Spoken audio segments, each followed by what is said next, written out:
The 11 steps to mastering sales, okay? And these are the only 11 steps that you need to master sales regardless of what industry you are in. What up guys, it's Ben Oberg here back with another video. By the end of this, you're gonna know the exact steps to mastering sales, and I'm gonna provide you a couple very specific secrets later on in this video. If you're brand new to the channel, make sure to hit that subscribe button. You're always gonna learn sales, marketing, and how to scale your business from me. That's what I'm here to help you do. So I spent, 4 years in the car industry being that guy that everybody hated coming up to because I was there to sell them a car. But the reality is, rather than going to college and spending 4 years in college, I got paid 6 figures every year because I became an extremely proficient salesperson.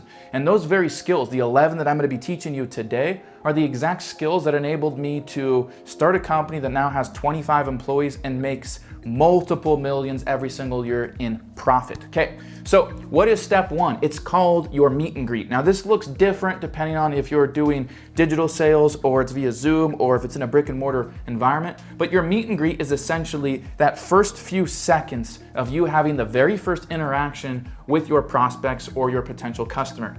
And historically, the first 27 seconds of what you do is where your prospect will make a judgment call. If this is online, it's even quicker. They're gonna see your landing page, their site, the media you put out, and then they're gonna make a decision whether or not to stick around, kind of like you guys are right now watching this video. If you say things right, then they're going to continue listening to you and they will have your respect, okay? So the meet and greet in a brick and mortar environment is where you're actually conversing, you're talking, you're getting to know these people, you're introducing. Make sure that you get to know everybody in the room with you, what their names are, what their interests are, etc. Okay?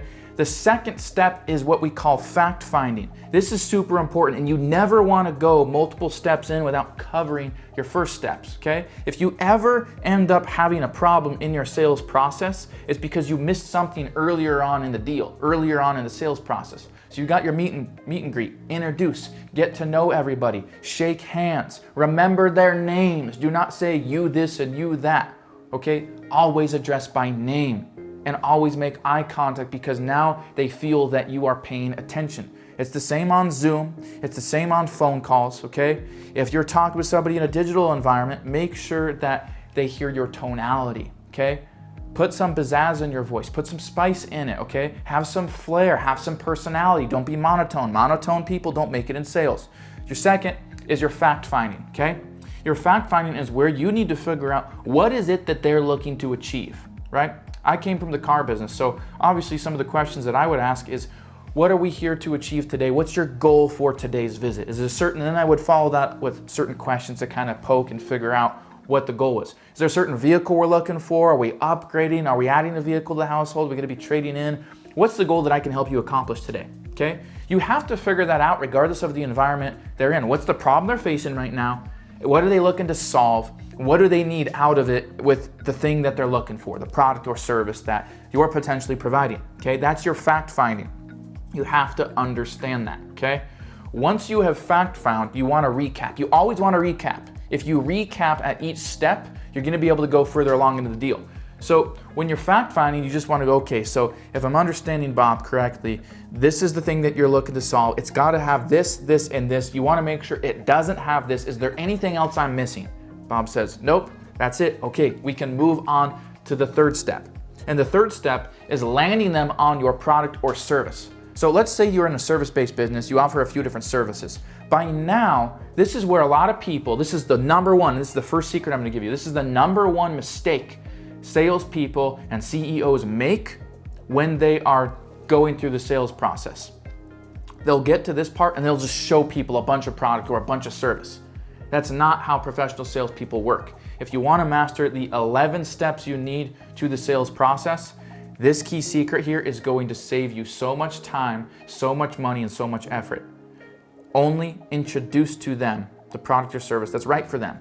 If you've done your fact finding right, you don't need to talk about all your services. You know the one that fits them the best. You don't even need to bring up anything else, okay? And a little bit later, I'm gonna talk about not creating objections, let them create objections, which is another secret we'll get into.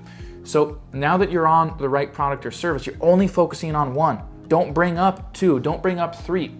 Think about how if I handed you a brochure right now and you were shopping for an iPhone, let's say I had a brochure of 10 different iPhone models. I'm like, here you go, figure out which one you want and then let me know. customer is going to become confused and they're not even going to do business with you. So you need to make sure that you hone in because of the needs and wants assessment you've just done, the fact finding in step 2. Now that when you're on step 3, introducing that product or service, you're only going, okay, hey, this is what's going to be best, and let me explain why. Okay, you already know this is the correct product or service for them. Okay, once you get to that point, you're going to do what is called your demonstration. This is a demo. Okay, your demo is where you're basically going over all of the facts, the features, etc. Now you want to custom tailor this demo.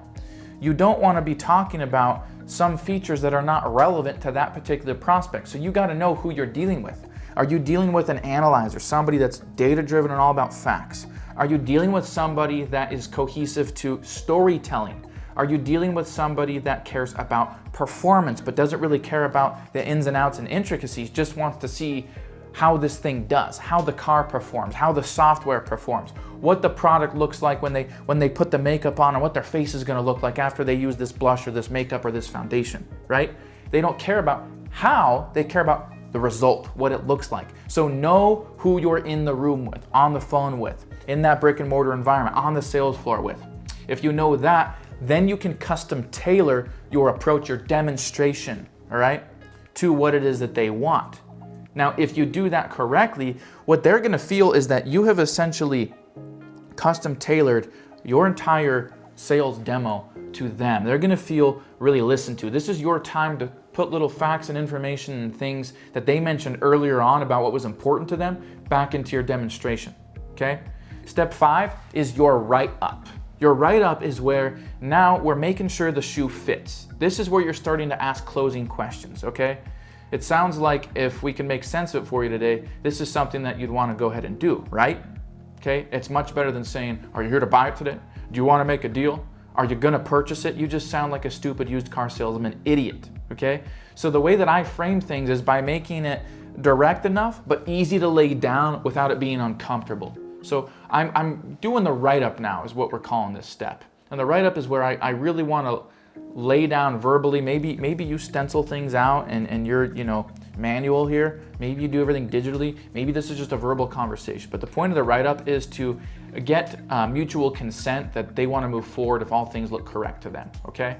So maybe you own a marketing agency and you're pitching on some sort of marketing service and you go, okay, well, the cost is $50,000 up front and it takes X amount of months to do this and then it's $6,000 a month, okay? What would be the next step for you moving forward? That's an indirect way of being direct enough at asking for the sale without being like, it's $60K, do you want to buy it, right? So the cost is $60,000 for the startup. It takes 2 months to do this, and then we go to $6,000 a month. What would be the next step to move forward for you, Bob? All right? Confidence is very important. Not being uncomfortable in your own skin. It's your product, it's your own service. Back it up with confidence that transpires to how the customer feels you're communicating with them, right? So that's the next step. If they're at the point where it's like, yeah, this seems like a good fit, let's move forward, close. Send the contract out, that's the 6th step. Send the contract out, shake hands, move on to the next step, okay? Now, here's the second secret here. You don't ever, I'm gonna talk about the remaining 5 steps. You don't ever want to create objections that the customer's not creating themselves, okay? A lot of times, salespeople will be afraid to drop the price or the monthly payment. And when it gets to that point, their own lack of confidence or inability to effectively communicate to the prospect is creating an objection in itself. Don't use words like but, however, if, okay? Provide words that provide assurance, okay? When you put things like but, however, if, or the truth is, or well, in reality, or you use words like well, you're actually creating hiccups in the deal. It actually does this psychological thing to prospects where it's like maybe the price wasn't an objection to begin with. Maybe the product was never an objection to begin with. Allow the prospect to create their own objections to address. Don't ever bring up objections into the deal yourself. Okay? Now, if you're loving this video so far, make sure to smash that like button. And what I'd like to know right now is just drop in the comments, what's the #1 issue that you currently face in your business, in your sales process? Let me know. I'll be happy to make a video on that. I'll be happy to answer all of the comments. So just let me know, what's the #1 problem you face in your own sales process right now? Now, you might be thinking, okay, well, that must be done. We've gone through 6 steps, the meet and greet, the fact finding, the product service landing, the demo, the write up, the close, but how is there 5 steps left? See, the sale doesn't end when you get the deal, okay? The sale actually really never ends. The next thing is you need to deliver. You need to deliver on that product or service. So if you're in service delivery, now that client, you got to deliver the service. You got to build out what it is that you're doing, provide it to them. If it's a product, you owe it to your prospects, you owe it to your clients, no matter how big or small that product costs, to make sure that they're happy with it. So deliver it. Insert customer service into the mix, okay? Make sure that they're happy with it. That's your 6th step, is the delivery. Now, once you have done that delivery, follow-up is super important. It's not just to get the deal, but you want to keep a relationship with the customers that you've closed as well. So follow up, touch base with them.